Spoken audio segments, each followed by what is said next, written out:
بەڕێزان بەردەوامین لە چەند ڕۆژی ڕابردوودا هەمووان دەزانین مامۆستا شێرزاد حەسەن تووشی ڕووداوێکی هاتوچۆ بوو. برایە نەخۆشخانە، سپاس بەخوا ئێستا نەخۆشخانەی بەجێهێشتووە، تەندروستی باشە. ئەوەی مای خۆشحاڵی بوو کە لەسەر ئاسیارێمی کوردستان یعنی کۆدەنگیەک هەبوو لە خەمخۆری بۆ تەندروستی شێرزاد حەسەن. هەمووان بە خەم بوون، دڵیان لای بوو. ئەنی ئەم کۆدەنگیە ناڵێن دیاردەیەکی نوێ، بەڵام دیاردەیەکی جوان و گەشە سەندووە بە تایبەت لە نێو نووسەران و ڕووناکبیراندا بۆ بەتایبەتەوەی کە دەرکەوت بۆ تەندروستی کاک شێرزاد حەسەن. گفتوگوێن پرس و باس و بابەتاکەین، باز لە گرنگی و ڕۆڵی مامۆستا شێرزاد دەکەین هەر لە هەشتاکانەوە تا ئێستا لە نێو ژیانی ئەدەبی ئێمەدا. گفتوگوێن پرس و باس و بابەتاکەین لەگەڵ زۆر بەڕێز کاک گیوا خادر، ڕووناکبیر. کاک گیوا سڵاو لێبێ بەخێراتی. سەرچاو تەندروستی مامۆستا شێرزاد چۆنە ئێستا؟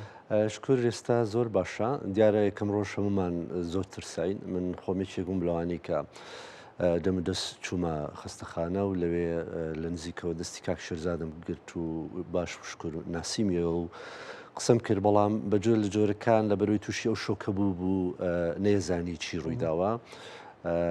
بە سوپاسگوزاریی زۆرەوە هەموو ئەو دکتۆر و خەڵکە بەڕێزانەی خەستەخانە زۆر بە گەرمی بە تەنگ مامۆستا شێرزادەوە هاتن و هەمومان لەوێ بووین. پرۆسەکە زۆر باش تێپەڕی، شکر ئێستا تەندروستی باشە و چۆتەوە ماڵەوە. دیارە ڕەنگە مودەیەک بخایانێت تاکو و دێتەوە سەرخۆی، بەڵام بە شێوەیەکی گشتی لە خەم ڕەخساوە.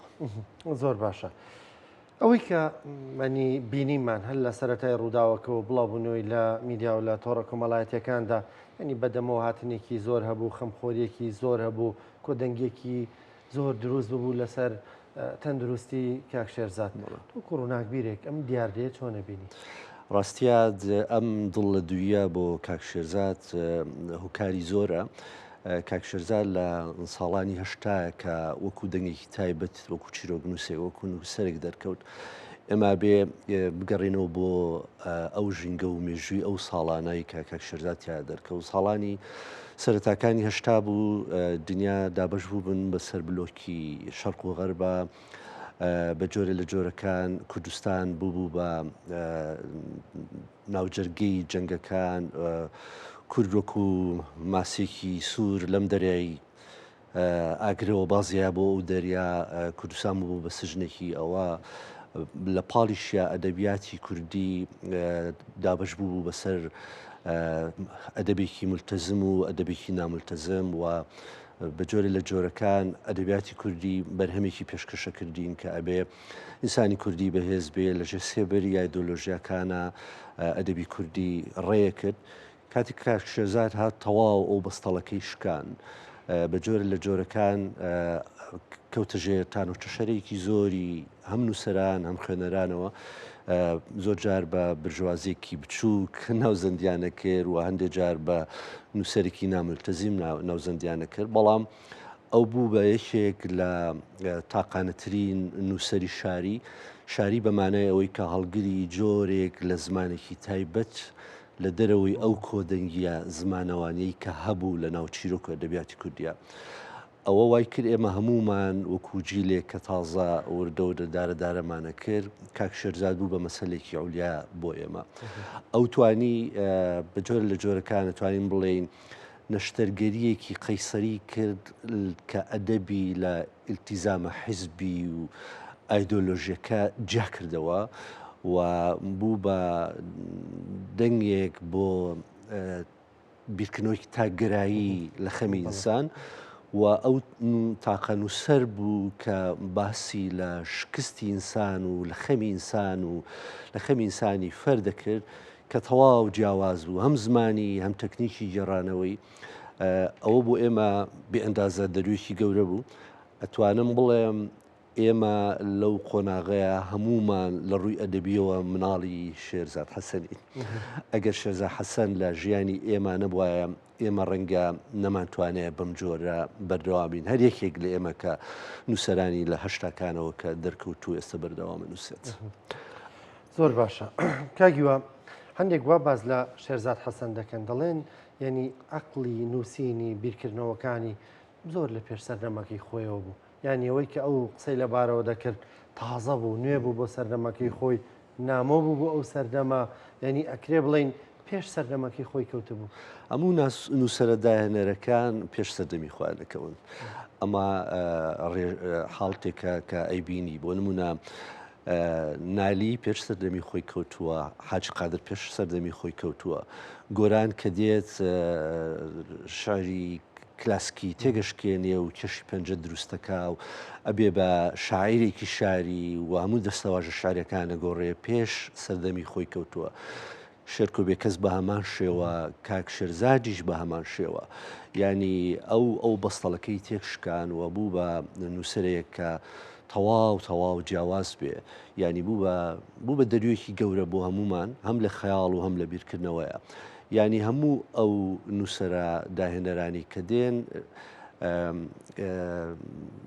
بە سەرچڵێکی گەورەوە دێن و کۆمەڵێ تابووی پێشخۆیان ئەشکێنن پێش شێرزاد حەسەن هیچ نووسەرێک نەبوو وەکو ئەتەک پەلاماری باوک باوەکو سمبول لە ئەدەبیاتە شێرزاد حەسەن بەوە دەستی پێکرد دواتر دوای شێرزاد بەختیار عەلی دێت ئەو دێت لەسەر بیرکردنەوە و خەیاڵی دنیابینی باوک لە کۆمەڵگەی کوردیا قساکە بەڵام کاک شێرزاد بە هێرشێکی دیرێکت ڕاستەوخۆ ئەو کاری کرد ئەمانە هەمووی کاریگەری زۆر گەوری لەسەر بیرکردنەوەی ئەو جیلانە دروستەکە کە لەگەڵ ئەوان و لە دوای ئەوە دێن بۆیە بێگومان هەموو ئەو نووسەرە داهێنەرانە پێش سەردەمی خوا دەکەون باشە زۆر جار هەندێک لە نووسەران ئەگەرچی نووسەرێکی زۆر باشیش بن قسەکەرێکی باش نین بەڵام لە کاک شێرزادە ئەم دوانە هەردووکی داهێنەرانەیە ئەنی قسەکەرێکی زۆر باشیش ڕاستە کاک شێرزاد بەدەنگی بەرز بیرەکاتەوە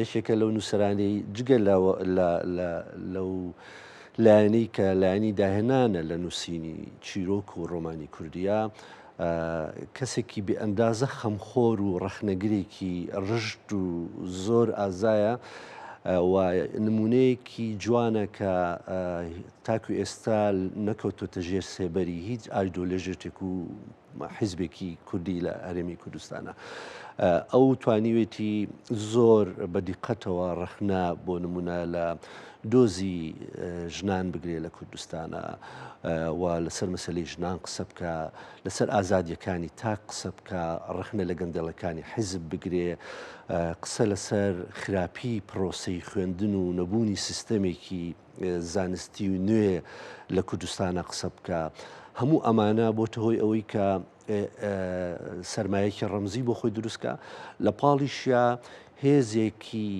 نادیار دروست بکە لە کۆمەڵگەیە کە ئەم هێزە هەمویان لەگەڵ بیرکردنەوە و خەیاڵ و ئەو پرسیارانەی کاک شێرزادان ئەو بەدەنگەوە هاتن و بەدەنگەوە چوونەی کە ئێمە لەم ڕۆژانە بینیمان لە سوسیال میدیایە نیشانەی ئەوەیە کە ئەم کۆمەڵگەی ئێمە هێزێکی مەدەنی بەهێزی تایە ڕاستە خۆی نایە قسە بکە بەڵام شێرزاد حەسەن لە بری هەمووان قساکە کاتی شێرزاد دوای لێدێ هەمویان دێنە دەنگ نیشانەیەوەیە ئەمی هێزە زیندووە لە ناو کۆمەڵگەی کوردیا هەیە نیشانەی ئەوەش هەیە کە هەندێک جار ئێمە لە مەئویسە بین ئەڵێین وشە و قسەکردن سەحری خۆی نەماوە نەخێر ئەم دیاردەیە سەلمانی کە قسەکردن هێزی خۆی هەیە کە قسەکردن وا ئەکات کە تۆ هێزێکی جەماوەری گرنگ پڕ لە پرسیار ناڕازی دروست بکەی لێرەیە دەرەکەوێ ینی ئەو هەموو بەدەمەوە چوونەی کاک شێرزاد و ئەو هەموو خەم لە دوویە